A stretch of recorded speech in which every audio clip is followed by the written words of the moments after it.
Hello and welcome to the Huddersfield Town preview show in association with Sports Broker. It's a bit of a striker special today. I'm pleased to be joined by Danny Ward and Andy Booth, Town Ambassador. How are you two both doing?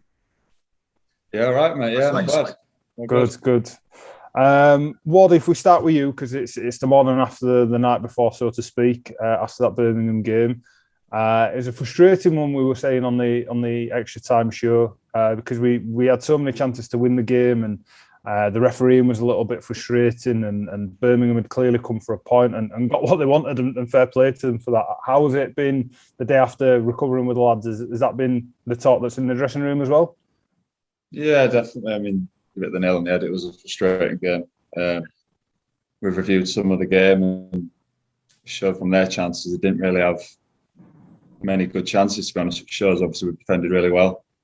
And I just think, we were a bit frustrated going forward. We did have some good chances.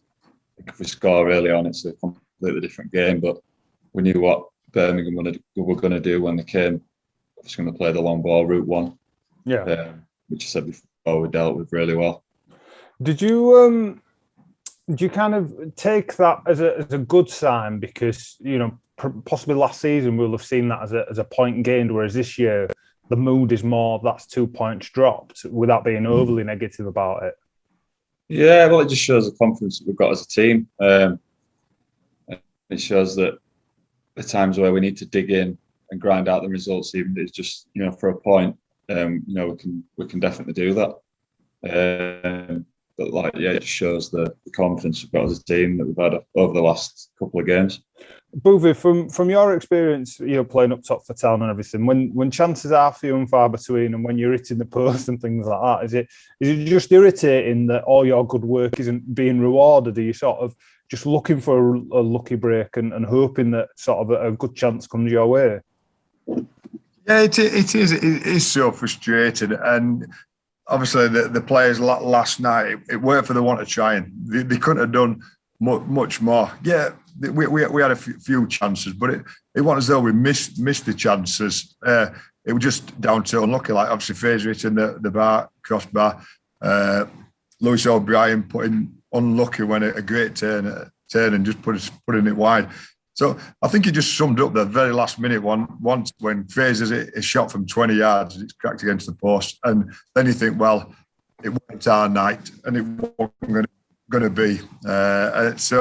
But we've got to take the positives. We were on top, like Wardy says. We defended well. We looked strong as a unit. We're playing some good football. And yeah, last year we thought, we'll take a point from a good point there.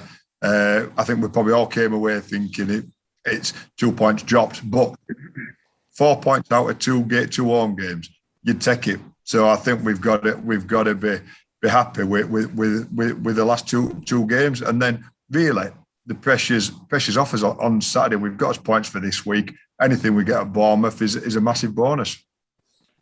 Ward, speaking about Bournemouth and previewing that game, is it one of those where, with the turnaround being so quick in the Championship and so many games coming so quickly, do you kind of almost have to get Birmingham out of your system last night, this morning, forget about it, and start looking ahead to that game straight away? Yeah, definitely. I mean, it's pretty much as soon as you come off the pitch, obviously the game's done, and like I say, with the games coming so thick and fast, you're obviously used to it. But yeah, you literally just got to get your mind on the weekend, get your body in the best shape it can be for Saturday, really. How are you feeling? Because obviously, since you've come back, you've had a few injuries. Your fitness has been an issue, but you seem to have overcome that, and you've your fitness out on the field, the amount you're running and pressing, and the intensity you're putting in is as high as anyone. So, are you feeling fitter and stronger than you have for a little while now? Yeah, I mean, touch wood with that. This is the best I've felt in a long time. Going into games feeling fresh is obviously a great bonus because it's, like I say, with the games coming thick and fast, it's tough to get recovered so quick. But yeah, personally, I've been feeling great in the last good few weeks. Yeah, you can certainly tell from the way you're playing. Sorry, Boothy, were you going to say something? No, I was just going to. I said to be fair to Wardy, the shift he puts in is unbelievable. It's an unselfish role. He's up there by himself, and he's there making runs to really create other opportunities for the other people. And And I don't think Wardy gets the credit that he deserves, because I won't fancy doing that. What I played, there were always two up front, so we shared the work rate. He's doing the running and the work for two, maybe three men at times. So, and for these games, to play 3 games in a week takes its toll on anybody, especially when you're doing a role and the work that Wardy's doing. So for me, my hat comes off to you, Wardy, because I would not fancy doing that. I couldn't have done it anyway, but I wouldn't fancy doing it. I'd be knocking on Carlos's door and saying, hang on a minute, I need him and help me. Is that something that's pleasing for you to hear, Danny? Because obviously internally we all recognise that the sort of the shift and the role that the strikers play in Carlos' system. It's something that we've spoken to Fraser and Jordan about previously. The fact that it's not always goal oriented, and goals, although they're obviously a huge bonus and a big part of your job, that isn't the be all and end all of a successful performance as a striker in this system. And I think our fans, to be fair, are starting to cotton onto that as well, about the system we play and the style we play, and trying to bring others into the attack. So is that something that you're starting to settle into a bit more and get more out of as a forward? Yeah, definitely, because it is an hard shift, because obviously the manager wants us on the front foot pressing, but after each game we always get the GPS sent through, and everyone's putting their shift in. Obviously Lewis O'Brien's in a league of his own, because I'm running a treacle by the end of the game and he's still darting about everywhere. But the shift that everyone puts in every match day is unbelievable, really. But it's just the style that the gaffer wants to play, and in the last couple of weeks it's shown that it's getting us some good results. Does that make it more special than when games like Blackburn happen, when you can get on the end of a couple of crosses, score a few goals, and actually have that side of the game as well, and earn some plaudits afterwards? Because the work you do when you're not scoring isn't the type of thing that people will perhaps appreciate, as Boothy says. Whereas that Blackburn game was one way, all right, Wardy's front and centre tonight, this is a big one for him. Yeah, I mean, at the end of the day, it's about getting them 3 points, the cliche sayings. But if you can get a couple of goals on top of there, it's always a great added bonus, and it just makes it all worthwhile. But you do your base is just doing that running, the pressing, the making runs to create chances.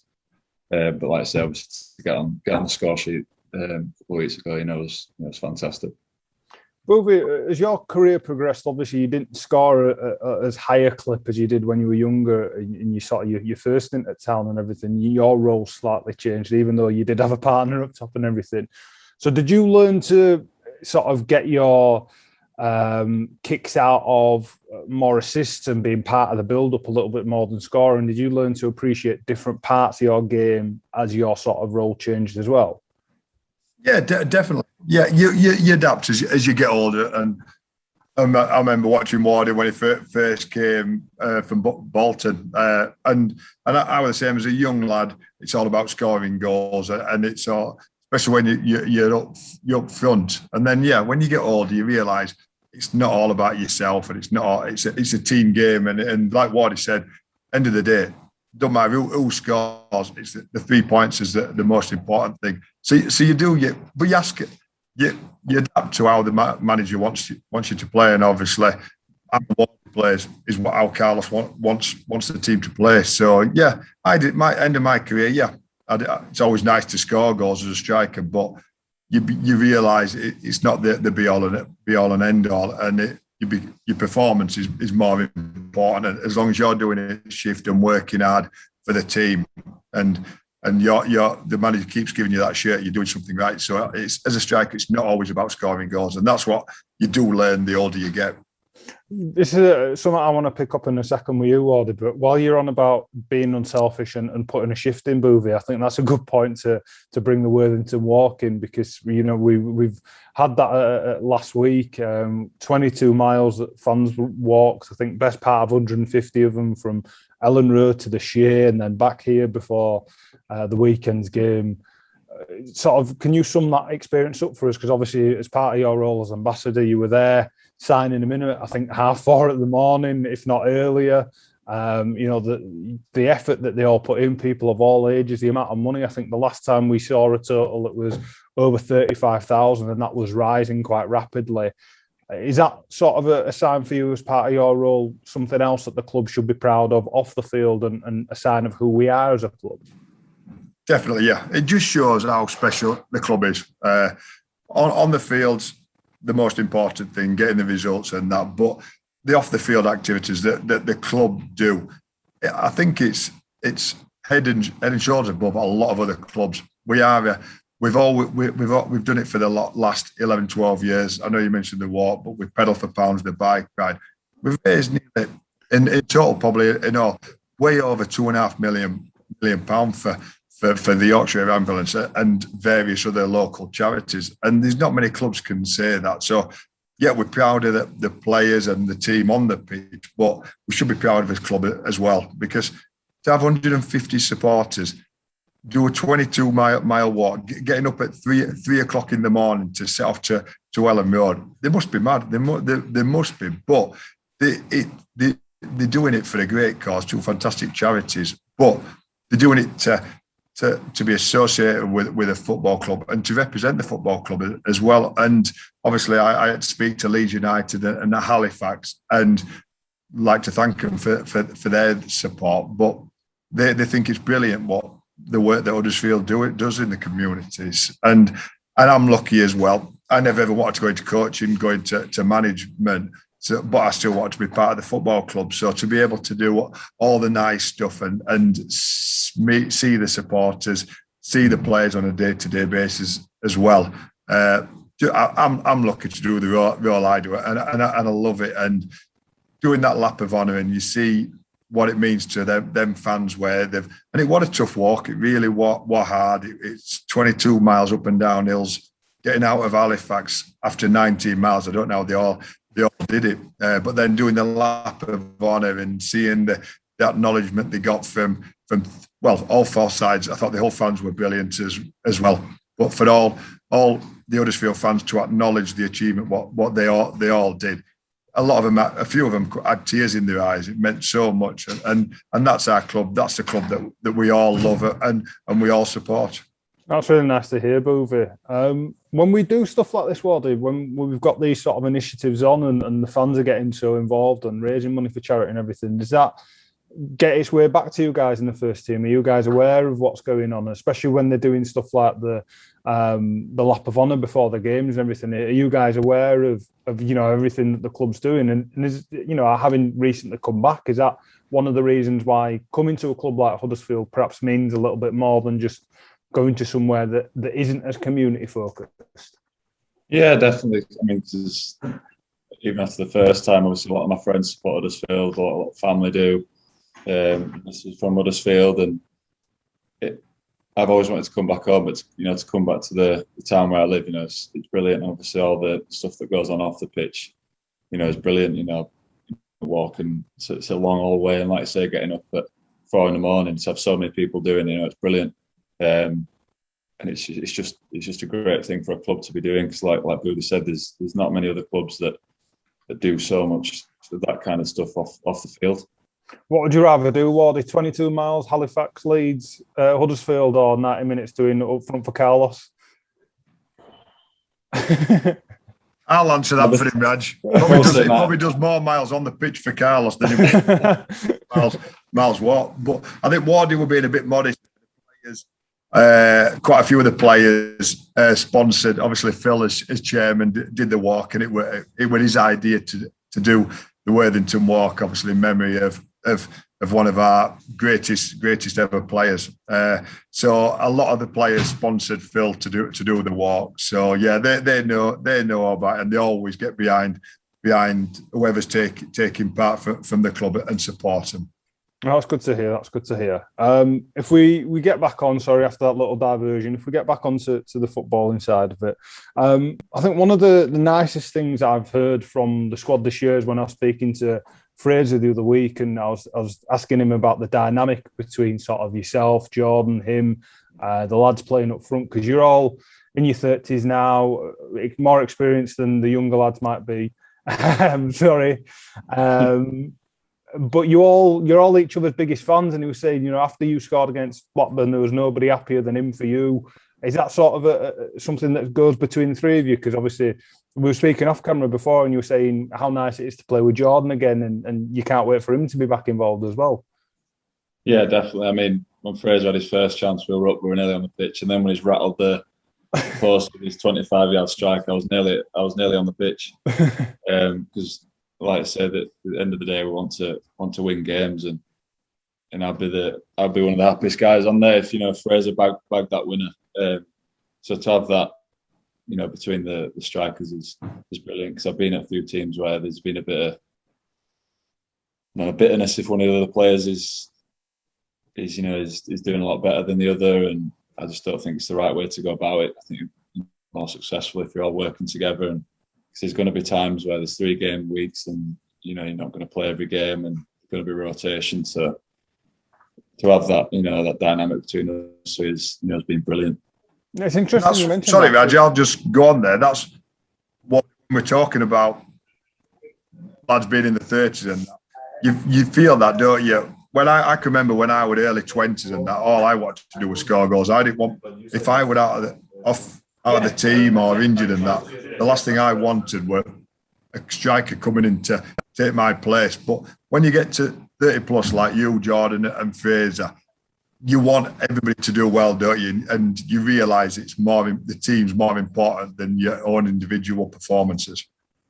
Yeah, is that a dynamic you ever had, Boothy, when you were in the team? Did you sort of ever have that where you were in and out of the team or competing for places at all? No, not really, no, but... nobody's getting Boothy out of the team, is that what you're saying? Exactly. But I've got to admit, when I was injured or when I'm out of the team, yeah, I'll hold my hands up. There were times where I'm thinking, it'd be nice to have a 0-0 here, and strikers don't score. Or if they do, we obviously want to win, but it'd be nice for your midfielders to chip in, or your centre halves to pop up with a goal from corner or something. Last thing you want is for your centre forward to score goals. But that when I was younger. When I was older, obviously, you started realising, like we said, it's more the team's more important. Strikers are selfish. We want to score goals, but when we get to 30 plus, you realise it's the team game.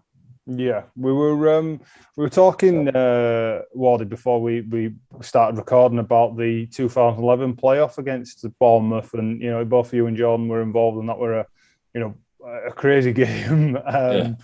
Is that one of those things that sort of you can look back on and have fond memories of, and almost gives you a bit of extra confidence going into this weekend, because you kind of think, oh, if we did it back then, if we can come through something like that, when maybe when people are thinking this is a foregone conclusion at the weekend, we can do something similar. Yeah, definitely. I mean, you've got to go into games thinking you're going to get something, because there's no point in travelling all the way down to Bournemouth if you just think you're going to get rolled over. And the squad that we've got and the performances that we've showed this year, we can play some good stuff. So now the lads are looking forward to it. Obviously, getting the recovery sorted today, but now I think we're looking forward to it, and we're in a good place. Boothy, when you had games when you were at Town and other places where you weren't expected to get anything from it, how did you look at those? Did you think, let's prove a few people wrong here, let's put a few noses out of joint and show what we're all about? Or was it, as you said earlier, more of a free hit where the pressure was off and you're like, oh, whatever happens, happens? Obviously, like Wardy says, you don't just turn up and it's not a day out. You go in there to compete, and we're in the same part of the table as Bournemouth are, so we completely deserve that. How do you balance those type of feelings? Yeah, it's easy when I'm saying not playing anymore and saying it's a bonus game on Saturday. That's how fans see it, and that's how we see it. But no, you don't see it that way. It's every game you prepare the same, and you go to win every game. It's going to be tough. Bournemouth are doing well. It's never easy going down there, especially after the week we've had, a long journey down. You're in a hotel, but you prepare exactly the same. And I'm sure Carlos and all them lads won't be thinking, it's a bonus game. Is this whatever happens, if win, lose or draw, it doesn't really matter. They'll be all going down there to win, and that's always the mindset of every player, every game, to win. And if we can't win the game, we try not to lose it, and we get whatever we can from it. Yeah, I think that's exactly right. I think that's everything, boys. So thank you very much for your time, Wardy. I don't want to keep you from your recovery any longer. You get home and get your boots on or whatever that you do to get your blood flowing. And good luck against Bournemouth this weekend. And thank you to Sportsbroker and Boothy for the show being possible.